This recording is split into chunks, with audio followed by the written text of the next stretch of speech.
So hello guys, कैसे हो आप सब लोग। Welcome back to the mechanical knowledge. And आज का जो टॉपिक है, आज हम लोग वेल्डिंग डिफेक्ट के ऊपर पढ़ने वाले। Welding defect, what is welding defect. Similarly what is welding. सबसे पहले वेल्डिंग समझते हैं। What is welding. When the two different metal, different object, we have to weld with the help of filler material or without filler material with the electrode rod or any other substance is called welding। समझ गए कि welding का मतलब ये है कि हम लोग जब कोई दो ऑब्जेक्ट को वेल्डिंग करते हैं तो with the help of filler material के यूज़ से, या तो फिर विदाउट एनी फिलर मटेरियल। तो ये तो बात की बात है, लेकिन हम लोग डिफेक्ट की बात कर रहे हैं यहाँ पे कि वेल्डिंग करने के बाद डिफेक्ट क्या होता है। तो basically what is welding defect. Welding defect is that when the welder is welding and there is a little bit difference between the welding and there is a unwanted procedure of the welding. There is a different procedure of the welding. With the manner of that welding, there is a lots of welding defects are created in the welding industries. So welding का मतलब क्या है यहाँ पे कि welding हम लोग जब करते हैं तो वेल्डिंग में क्या होता है कि काफ़ी तरीके के प्रॉब्लम आ जाती है वेल्डिंग। तो उसमें हम डिफेक्ट्स की बात करें तो सबसे पहले बात करें तो पोरस या फिर पोरोसिटी बोलो या फिर ब्लो होल्स बोलो। ब्लो होल्स, ठीक है। Blow holes and blow holes है, फिर स्लैग इंक्लूजन, ठीक है। Weld, crack weld,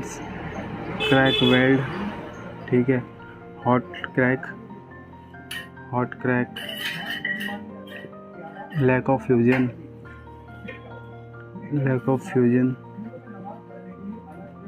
incomplete penetration,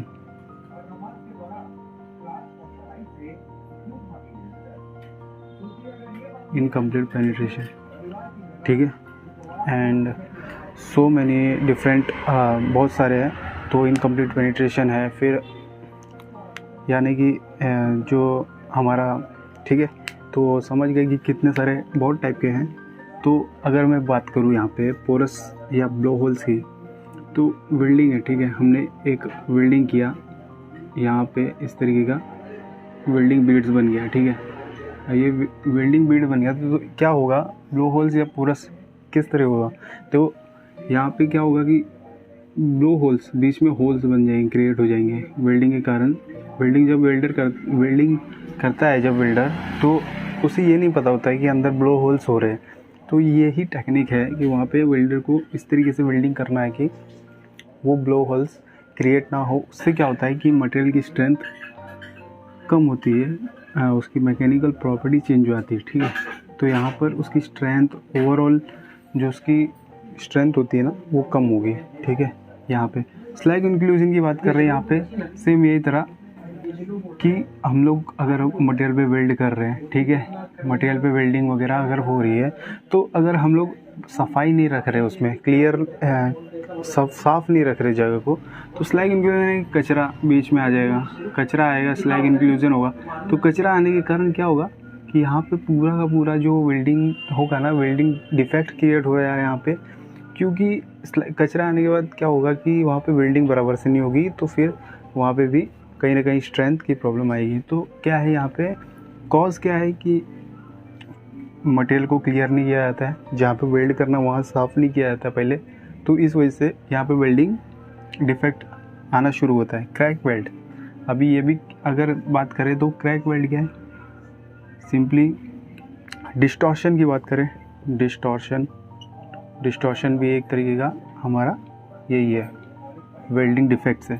तो यहाँ पे क्रैक वेल्ड की बात कर रहे हैं। तो क्रैक वेल्ड कैसा है, देखो क्रैक वेल्ड क्या है, यहाँ पे हमने वेल्डिंग किया, सपोज़ ये वेल्डिंग हुआ, अब यहाँ पे ना क्रैक इस तरह से आ गया, कहीं से इस तरह से आ गया, इस तरह से आ गया, यानी कि क्या हुआ, यहाँ पे हीट ट्रीटमेंट ज़्यादा हो गया है, हमने ज़्यादा हीट दे दी है उसको, उस वहाँ पे वेल्डिंग है ना ज़्यादा हो गया है, ज़्यादा मात्रा में हमने करंट वहाँ पे पास कर दिया। तो यहाँ पे क्या होगा, हीट, देखो कोई भी पंचिंग हम लोग प्रोसेस देखते हैं तो क्या होता है कि हम लोग हीट ट्रीटमेंट करते हैं उसका। हीट ट्रीटमेंट करने का मतलब क्या है, उसकी जो स्ट्रेंथ है ना वो ब्रिटलनेस में कन्वर्ट हो जाएगा, डक्टाइल नहीं होगा, ब्रिटलनेस में कन्वर्ट होना चालू हो जाता है। तो ब्रिटलनेस क्या है यहाँ पे, अब वो टूटना मतलब वो ब्रेक इवन पॉइंट जो होगा ना उसका, जो ब्रेकिंग फेलियर पॉइंट होगा वो बिल्कुल एकदम साइन नहीं देगा हम लोगों को, कोई मैसेज नहीं देगा, सीधे फ्रैक्चर हो जाएगा, वहाँ पे फेलियर हो जाएगा। तो ये चीज़ है यहाँ पे वेल्डिंग जो है हमारा क्रैक वेल्ड वो दर्शाता है। ज़्यादा हीट देने के कारण वहाँ पे क्रैक वेल्ड्स क्रिएट होने लगते हैं, ठीक है। लैक ऑफ फ्यूजन की बात कर रहे हैं यहाँ पे, लैक ऑफ फ्यूजन की बात कर रहे हैं। तो देखो लैक ऑफ फ्यूजन क्या है, लैक ऑफ फ्यूजन अगर हमने इस तरीके से दिया, ठीक है। अब यहाँ पे क्या होता है कि हम एक बात ये भी देखते हैं, अंडरकट, ठीक है। अंडरकट भी एक डिस्टॉर्शन ही है, इसका मतलब कि एक तरीके का डिफेक्ट ही है। तो लैक ऑफ फ्यूजन क्या है, यहाँ पे हमने ना फ्यूजिंग किया, ठीक है।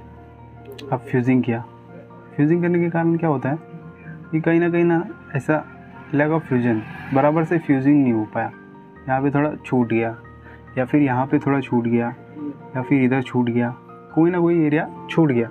तो यही वजह है वेल्डिंग करते समय ये हम पूरी तरह से वेल्डिंग नहीं कर पाए, मतलब फ्यूजिंग दोनों तरफ से पूरी तरह फुल्ली नहीं हो पाया। तो उसके कारण क्या होता है कि यहाँ पे लैक ऑफ फ्यूजन क्रिएट हो जाता है, दो आपस में जो मटेरियल होते हैं वो मैच नहीं हो पा रहे हैं, तो उससे भी हमारी मैकेनिकल प्रॉपर्टी चेंज होती है, उसकी स्ट्रेंथ, डक्टिलिटी, मैलेबिलिटी, मशीनेबिलिटी सब कम हो जाता है उसका। This is the cause of that welding defects. Incomplete penetration की बात कर रहे हैं, ठीक है। इनकम्प्लीट पेनिट्रेशन की बात कर रहा हूँ मैं, ठीक है। तो इनकम्प्लीट पेनिट्रेशन यहाँ पे क्या है, देखो अगर ये मैं वेल्डिंग किया यहाँ पे, ठीक है, यहाँ पे वेल्डिंग हो गया, यहाँ पे वेल्डिंग किया, अभी क्या है ना मैंने पूरा वेल्डिंग कर दिया है इससे, ठीक है, फुल वेल्डिंग हो गया। अब यहाँ है ना मेरे को पता ही नहीं है कि इधर वेल्डिंग तो हुआ ही नहीं अंदर की साइड। अब मैंने तो इसमें वेल्डिंग किया, मुझे ऊपर से तो दिख रहा है कि यहाँ पे वेल्डिंग हो गया, लेकिन यहाँ पे वेल्डिंग छूट गया। तो ये भी एक तरीके का डिफेक्ट है, ये भी एक तरीके का कॉज है कि वेल्डिंग बराबर से नहीं हुई है। तो यानी कि ये कहीं ना कहीं वेल्डर की प्रॉब्लम है, या फिर ह्यूमन एरर की प्रॉब्लम है, या फिर हमें दिखता नहीं है कि वहाँ पे वेल्डिंग हुआ है कि नहीं। तो उसके लिए डीपी टेस्ट है, बहुत तरीके के अलग अलग टेस्ट आते हैं, टेस्टिंग, तो वहाँ हम लोग उसे चेक कर सकते हैं कि किस तरीके से कहाँ पे ब्लो होल्स आ रहा है, कहाँ पे क्रैक आ रहा है, कहाँ पे स्लाइक इंक्लूजन है, कहाँ पे पोरस है, कहाँ पे, ठीक है, अंडरकट है। तो ये इस तरीके से यहाँ पे हम लोग देख सकते हैं। डिस्टॉर्शन की बात करें तो डिस्टॉर्शन देखो, यहाँ पे डिस्टॉर्शन की अगर बात करें तो ये मटेरियल, ठीक है, मेरा ये मटेरियल है, मैंने वेल्ड किया है इसको, ठीक है। अब क्या हुआ मालूम है, वेल्ड करने के बाद कुछ देर बाद है ना ये मटेरियल ना कुछ इस तरीके से बैंड हो गया, इस तरीके से बैंड हो गया, इस तरीके से हो गया। तो क्या हो रहा है, वेल्डिंग ज़्यादा हीट हम लोग देते रहे तो ज़्यादा, या तो फिर डिस्टॉर्शन यानी कि अलाइनमेंट बराबर नहीं है, ठीक है, दोनों का अलाइनमेंट बराबर नहीं है। तो अलाइनमेंट अगर आपका सेम नहीं होगा तो फिर ऊपर नीचे मटेरियल हो जाएगा, तो डिस्टॉर्शन होगा। यानी कि मटेरियल बिल्कुल समझ सकते हो यहाँ पे कि मटेरियल किस तरीके से वेल्ड हो रहा है, इस तरीके से कुछ दिख रहा है मटेरियल, ठीक है। यानी कि ये अलाइनमेंट बराबर नहीं है। तो वेल्डिंग ये भी एक डिफेक्ट ही, हम लोग मटेरियल को बिल्कुल स्थिर रखे, एक लेवल पे रखे, पैरेलल रखे, या सीरीज़ में तो सीरीज़ में रखे और फिर वेल्डिंग करें उसकी, ठीक है। ये आप समझ रहे बिल्कुल। अंडरकट की बात करें यहाँ पे, अंडरकट, तो अंडरकट क्या है, देखो एक सिंपल, ये मेरा मटेरियल है, ठीक है। अब यहाँ पे ना मैंने वेल्डिंग किया, ठीक है, बता रहा हूँ मैं। तो क्या हुआ, देखो यहाँ पे ना मैंने वेल्डिंग किया, अब यहाँ पे ना वेल्डिंग करने के कारण क्या हुआ, ऐसे ही ना कुछ बन गया मेरा, मैंने ना ऐसा वेल्डिंग किया तो इस तरीके से कुछ वेल्डिंग हो गई।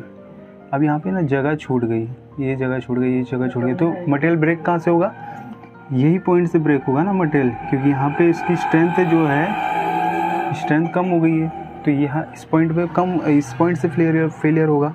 अब ये होता क्यों है, ये होता इसलिए कि करंट हम लोग ज़्यादा या तो दे देते, या तो फिर फुल्ली पेनिट्रेट नहीं करते उस जगह को, या फिर वेल्डर यहाँ पे पूरी तरह से जो रॉड होता है उसको लेके ही नहीं आता है, ठीक है, थोड़ा सा छोड़ देगा।